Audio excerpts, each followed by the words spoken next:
जी नमस्कार, मैं हूं शैलेंद्र चौधरी। स्वागत करता हूं मैं आपका आपके अपने YouTube channel learn with Shailendra में। पेपर 2 साथियों कंप्लीट हो चुका है। पेपर 2 की सभी सब्जेक्ट की आंसर की मेरे द्वारा चैनल पर डाल दी गई हैं। पेपर 1 यानी कि पीआरटी का पेपर भी हमारा हो चुका है। पेपर बहुत ही अच्छा आया। मैं ये नहीं कहूंगा पेपर बहुत ज्यादा इजी था, मैं ये नहीं कहूंगा पेपर इतना टफ था कि आप 90 भी ला सकते, आप पास भी नहीं हो सकते। अगर आपने थोड़ी बहुत भी पढ़ाई की है तो आप इजीली इस पेपर को क्वालिफाई कर सकते हैं। पेपर काफी अच्छा रहा। एक एक करके सभी सब्जेक्ट की हम लोग आंसर की देखेंगे। सबसे पहले मैं आप लोगों को सीडीपी कराऊंगा, फिर ईवीएस कराऊंगा, मैथ्स कराऊंगा, इंग्लिश कराऊंगा, हिंदी भी कराऊंगा। 5 वीडियो में अलग अलग मैं आप लोगों को सभी आंसर की करा दूंगा। आई होप वीडियो आपको पसंद आएगा। वीडियो को लाइक और शेयर जरूर कर देना। और जो लोग चैनल पर नए हैं या जिन्होंने अभी तक चैनल को सब्सक्राइब नहीं किया, आप लोग चैनल को सब्सक्राइब कर लेना, क्योंकि 17 तारीख से हम लोग रीट की क्लास भी स्टार्ट करने जा रहे हैं। तो चलिए जल्द से जल्द वीडियो को शुरू कर लेते हैं। टाइम वेस्ट करेंगे नहीं, थोड़ा सा फास्ट में चलने की कोशिश करूंगा, जिससे हम लोग कम से कम समय में सभी आंसर की को पूरा कर सके। तो सीडीपी को हम लोग यहां से देख लेते हैं। चलिए सीडीपी यहां से रहेगी। सीडीपी के आंसर की यहां से रहने वाली हमारी नंबर 1 क्वेश्चन हमारा रहेगा एच। मेरा ये सेट नंबर एच है। अगर आपका सेट कोई और हो तो आंसर मैं बोलूंगा, ऑप्शन ऊपर नीचे हो सकते हैं, आप वहां से मैच करते चलेगा। एच मेरा सेट रहेगा। क्वेश्चन ऊपर नीचे होंगे, आप लोग आंसर को मैच करते चलिए। क्वेश्चन नंबर 1, महारत उन्मुख शिक्षार्थी आमतौर पर सफलता का श्रेय डैश को देते हैं और असफलता को डैश। तो देखिए, महारत उन्मुख शिक्षार्थी आमतौर पर सफलता का श्रेय योग्यता और कोशिश को देते हैं, और असफलता को अपर्याप्त और कोशिश, यानी कि ऑप्शन 4 जो है क्वेश्चन नंबर 1 के लिए यहां पर आप लोगों का करेक्ट आंसर बन जाएगा। अब चलेंगे हम लोग क्वेश्चन नंबर 2 पर। क्वेश्चन नंबर 2 पर आएंगे। क्वेश्चन नंबर 2 यहां पर दे रखा है, निम्नलिखित में से कौन सा कथन विकास के समीप दूरगामी सिद्धांत का प्रतिनिधित्व करता है। ये क्वेश्चन साथियों हर बार रिपीट होता रहता है, ये समझ लो, हर बार ये क्वेश्चन रिपीट होता रहता है। तो इसका करेक्ट आंसर जो बनेगा ऑप्शन नंबर 4 कि बच्चों में खड़े होने से पहले बैठने की क्षमता का विकास होता है। खड़े होने से पहले बच्चे में क्या होता है, बैठने की क्षमता का विकास होता है। ऑप्शन 4 जो है करेक्ट आंसर बन जाएगा। क्वेश्चन नंबर 3 की तरफ चलेंगे। क्वेश्चन नंबर 3 वाइगोस्की से पूछा गया क्वेश्चन है। According to Vygotsky, children speak to themselves, यानी कि वाइगोस्की के अनुसार बच्चे स्वयं से बात करते हैं। क्यों करते हैं भाई? ऑप्शन 1, विचार और आत्म नियमन में सहायता के लिए। ऑप्शन 2, आत्म शब्दीकरण प्रदान करने जबकि वयस्क उन्हें अनदेखा कर रहे हो। ऑप्शन 3, क्योंकि वे आप केंद्रित होते हैं। और ऑप्शन डी, क्योंकि उनकी सोच अतार्किक है। तो यहां पर क्वेश्चन 3 का जो करेक्ट आंसर बनेगा ऑप्शन नंबर 1, विचार और आत्म नियमन में सहायता के लिए, ये यहां पर क्वेश्चन नंबर 3 का करेक्ट आंसर बन जाएगा। क्वेश्चन नंबर 4 की तरफ चलेंगे। क्वेश्चन नंबर 4 पे चलते हैं। क्वेश्चन नंबर 4 है हमारा, सामाजिक संचार में चुनौतियां किसमें स्पष्ट होती हैं। सामाजिक संचार में तो संचार है, उसमें चुनौतियां किसमें स्पष्ट होती हैं? ध्यान न्यूनता अतिक्रियाशीलता विकार में, मस्तिष्क पक्षपात में, स्वलीन क्रम विकार में, या अधिगमात्मक विकलांगता में। तो ऑटिज्म स्पेक्ट्रम डिसऑर्डर ये होता है। तो क्वेश्चन नंबर 4 के लिए राइट आंसर जो होगा ऑप्शन नंबर 3 बन जाएगा, स्वलीन क्रम विकार, यानी कि ऑटिज्म स्पेक्ट्रम डिसऑर्डर इसका करेक्ट आंसर बन जाएगा। अगला है हमारा क्वेश्चन नंबर 5। क्वेश्चन नंबर 5 की तरफ चलते हैं। क्वेश्चन नंबर 5, वाइगोस्की से फिर एक क्वेश्चन पूछा गया है। फिर वाइगोस्की से क्वेश्चन आ गया आपका कि वाइगोस्की के सीखने और विकास के सिद्धांत के अनुसार निम्नलिखित में से कौन सा आलम्बन का उदाहरण है। आलम्बन का उदाहरण कौन सा है ये बताना है। ऑप्शन 1, किसी कार्य को छोटे चौड़ों में तोड़ना और आवश्यकता अनुसार सहायता प्रदान करना। ऑप्शन बी, ऑप्शन 2 है आपका, अभिप्रेरणा के रूप में छात्र को उनके काम के लिए एक श्रेणी प्रदान करना, एक छात्र को पढ़ने का कार्य देना और उन्हें स्वतंत्र रूप से सवालों को जवाब देने के लिए कहना। ऑप्शन 4 है, एक छात्र को एक कौशल का प्रदर्शन करना और फिर उन्हें अपने दम पर इसमें महारत हासिल करना। तो इसका राइट ऑप्शन जो बनेगा ऑप्शन नंबर 1 बन जाएगा। ऑप्शन नंबर 1 यहां पर बन जाएगा। लेखन वैकल्पिक यानी कि डिस्ग्राफिया, डिसलेक्सिया, डिस्कैलकुलिया, हर एक मैंने बताई थी कि भाई क्या होता है। डिस्फेजिया, सब कुछ आपको पढ़ाया गया था। डिस्ग्राफिया क्या भैया? लिखने की क्षमता, लिखने की अक्षमता। डिफिकल्टीज इन राइटिंग, यानी कि क्वेश्चन 6 का क्वेश्चन नंबर 2 करेक्ट आंसर बन जाएगा। क्वेश्चन नंबर 7 की तरफ चलते हैं। क्वेश्चन नंबर 7 है, अच्छे समस्या समाधानकर्ता बनने में विद्यार्थियों की सहायता करने के लिए एक शिक्षक को निम्नलिखित में से किस प्रकार पर बल देना चाहिए। किस प्रक्रिया पर बल देना चाहिए। क्वेश्चन नंबर 7 है भाई, किस प्रक्रिया पर टीचर को बल देना चाहिए? ऐसी जानकारी पर ध्यान देना जो पहले से मौजूद विश्वासों पूर्वाग्रहों की पुष्टि करे। जी नहीं। समस्याओं को एक विशिष्ट निर्धारित तरीके से हल करना, बड़ी और जटिल समस्या को छोटी प्रबंधीय समस्याओं में विभाजित करना, यही करेक्ट आंसर बन जाएगा क्वेश्चन नंबर 7 का। ऑप्शन 3 जो है यहां पर करेक्ट आंसर बन जाएगा। अब आ जाएंगे हम लोग क्वेश्चन नंबर 8 पर। क्वेश्चन नंबर 8 पर हम लोग चलेंगे। क्वेश्चन नंबर 8, क्वेश्चन नंबर 8 पर आ चुके हैं। अभिकथन है हमारा, एक समावेशी कक्षा में छात्रों की आवश्यकताओं को पूरा करने के लिए एक शिक्षक को बहुसंवेदी सामग्री का उपयोग करना चाहिए। बिल्कुल सच है ये, ठीक है। अब आते हैं समावेशी कक्षाओं को पाठ्यचर्या सामग्री के मानकीकरण के साथ मूल्यांकन रणनीतियों में मानकीकरण को अपनाना चाहिए। जी नहीं, मानकीकरण को बिल्कुल नहीं अपनाना चाहिए। तो ए सही है लेकिन आर गलत है। ए सही है, आर गलत है, यही इसका करेक्ट आंसर बनेगा। ऑप्शन नंबर 1 ए सही है, आर गलत है, ये इसका करेक्ट ऑप्शन बनेगा। अगला है क्वेश्चन नंबर 9। अगला है हमारा क्वेश्चन नंबर 9 की तरफ चलते हैं। क्वेश्चन नंबर 9, रचनावादी दृष्टिकोण आप लोगों से पूछा गया है, कंस्ट्रक्टिव व्यू में आप लोगों से पूछा गया है। इसका करेक्ट आंसर क्या बनेगा? रचनावादी दृष्टिकोण से क्या इसमें से सही बनेगा? क्वेश्चन नंबर 9 के लिए क्या होता है भाई? व्यक्ति पर्यावरणीय घटनाओं से निष्क्रिय रूप से प्रभावित होते हैं, व्यक्तियों को नए व्यवहार सीखने के लिए अनुकूलित किया जाता है, सीखना वर्तमान समझ का विस्तार और परिवर्तन है, यही सही ऑप्शन बन जाएगा क्वेश्चन नंबर 9 का। क्वेश्चन नंबर 9 के लिए ऑप्शन 3 जो है यहां पर करेक्ट ऑप्शन बनेगा, यही करेक्ट ऑप्शन बनेगा। क्वेश्चन नंबर 10 पर आ जाओ। कथन और निष्कर्ष कारण से भाई पूछा गया क्वेश्चन है, कथन और कारण से पूछा गया क्वेश्चन है। यहां पर क्या दे रखा है? प्रभावी शिक्षक खुद को शिक्षार्थियों के दैनिक जीवन और उनकी सामाजिक सांस्कृतिक पृष्ठभूमि से परिचित कराते हैं। जी हाँ, अभिकथन जो है बिल्कुल सही दे रखा है। अभिकथन क्या है? बिल्कुल यहां पर सही दे रखा है।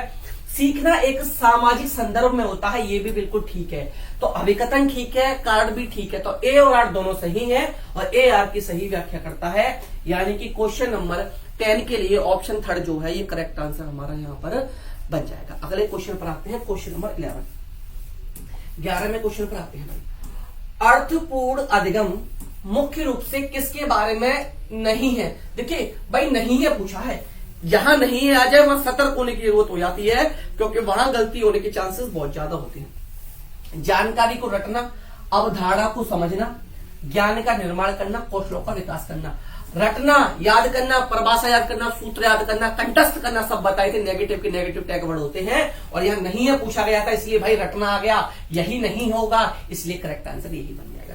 टैग वर्ड डायरेक्ट फंसे हैं, जो पढ़ाया था वही फंसा है। टैग वर्ड भी डायरेक्ट जो टैग वर्ड सिखाए थे, कुछ देखने की जरूरत ही नहीं थी। टैग वर्ड पकड़ो, आंसर पर पहुंचो, आंसर मिल गया।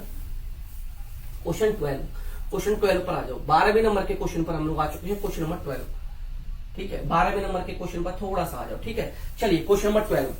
क्वेश्चन नंबर 12 क्या कहता है? अभिकथन और कारण से पूछा गया। ये क्वेश्चन भी अभिकथन और कारण से यहां पर पूछा गया है। क्वेश्चन नंबर 12, शिक्षिका को अपनी कक्षा में लड़कों को खेलों में भाग लेने के लिए प्रोत्साहित करना चाहिए, वह लड़कियों को कला अंकन के लिए कार्य देना चाहिए। भाई बिल्कुल ऐसा नहीं करना चाहिए, मैं कई बार बता चुका हूं, ऐसा भेदभाव हम लोग नहीं करेंगे, ये गलत है। बच्चे मुख्य रूप से अंतर्निहित जैविक भिन्नताओं के कारण जेंडर भूमिका ग्रहण करते हैं, ये ऑप्शन भी रॉन्ग है। अभिकथन गलत है और यहां पर आपका कारण भी गलत। तो ए और आर दोनों गलत हैं। जब ए और आर दोनों गलत हैं तो ऑप्शन 2 जो है ये सही बन जाएगा। ऑप्शन 2 जो है ये आपका यहां पर सही बन जाएगा। अब आते हैं क्वेश्चन नंबर 13 पर। क्वेश्चन नंबर 13 पर चलते हैं। क्वेश्चन नंबर 13 हमारा, गति संवेदी शिक्षार्थी। गति संवेदी शिक्षार्थी क्या होता है? डैश के माध्यम से सीखना पसंद करते हैं। गति संवेदी विद्यार्थी किसके माध्यम से सीखना पसंद करते हैं भाई? देखने से, छूने से, करने और चलने फिरने से, या सुनने से। किससे करना पसंद करते हैं भाई? गति संवेदी शिक्षार्थी डैश के माध्यम से सीखना पसंद करते हैं। तो doing and moving option 3 correct answer हो जाएगा। नेक्स्ट है आपका क्वेश्चन नंबर 14। हार्वर्ड गार्डनर से क्वेश्चन पूछा गया है। हार्वर्ड गार्डनर से 2 क्वेश्चन यहां पर पूछे गए हैं। 2 क्वेश्चन हार्वर्ड गार्डनर से पूछे गए हैं।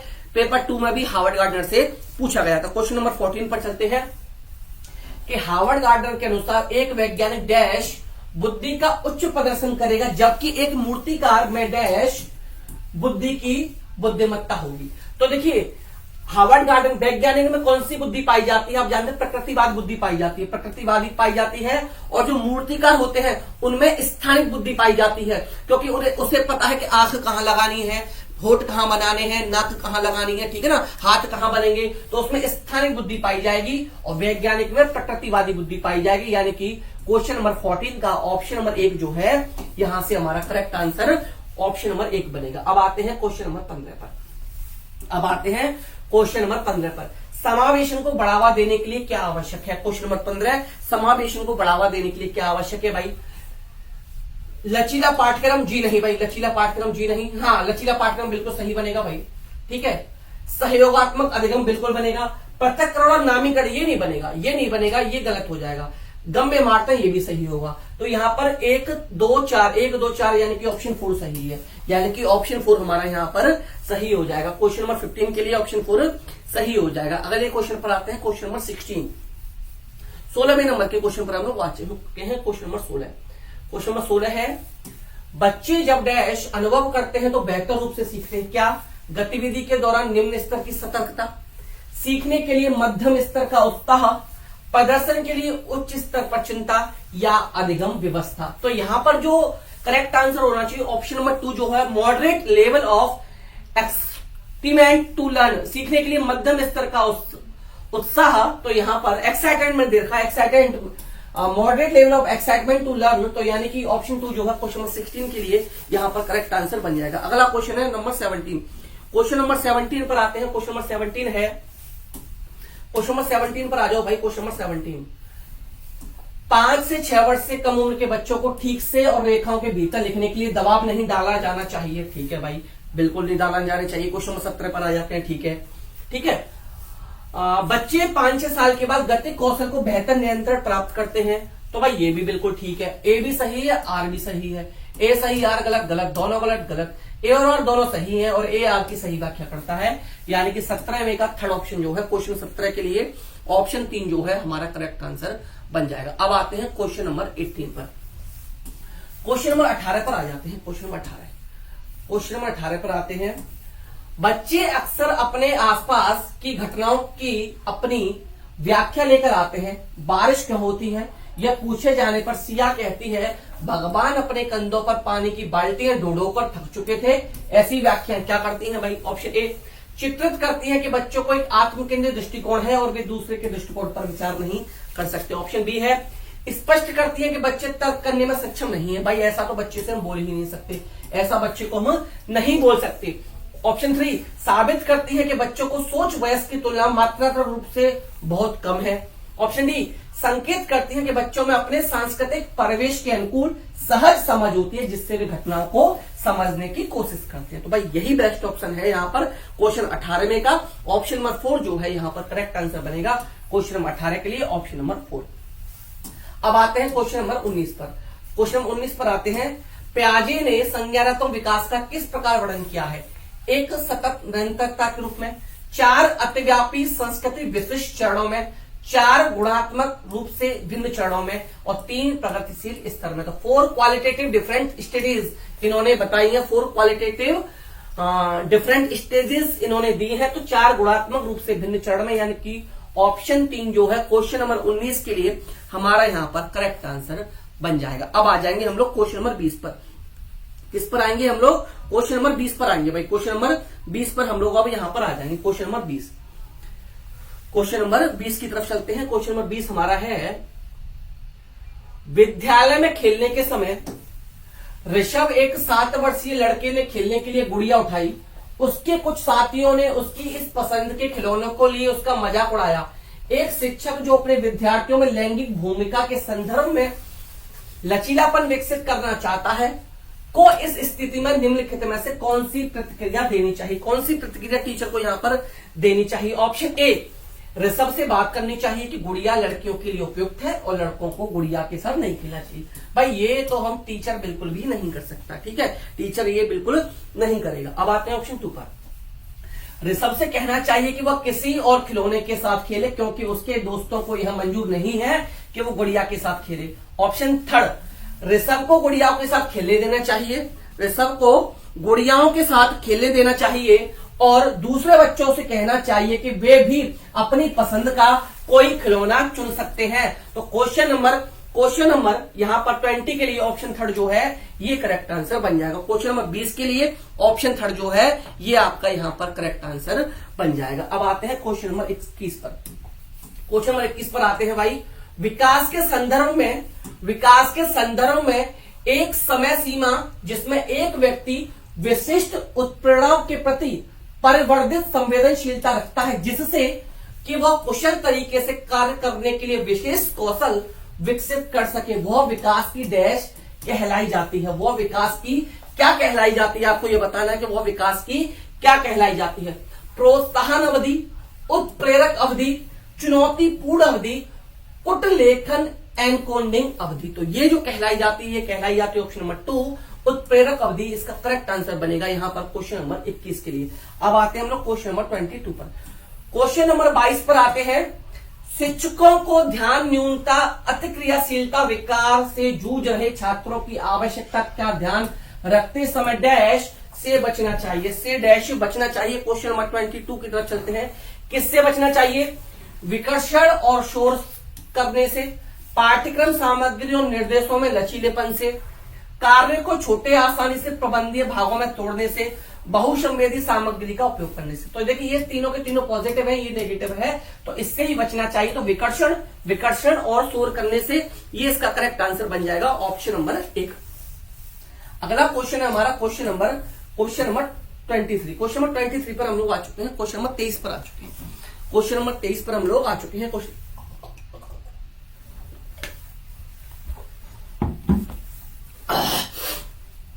नंबर 23।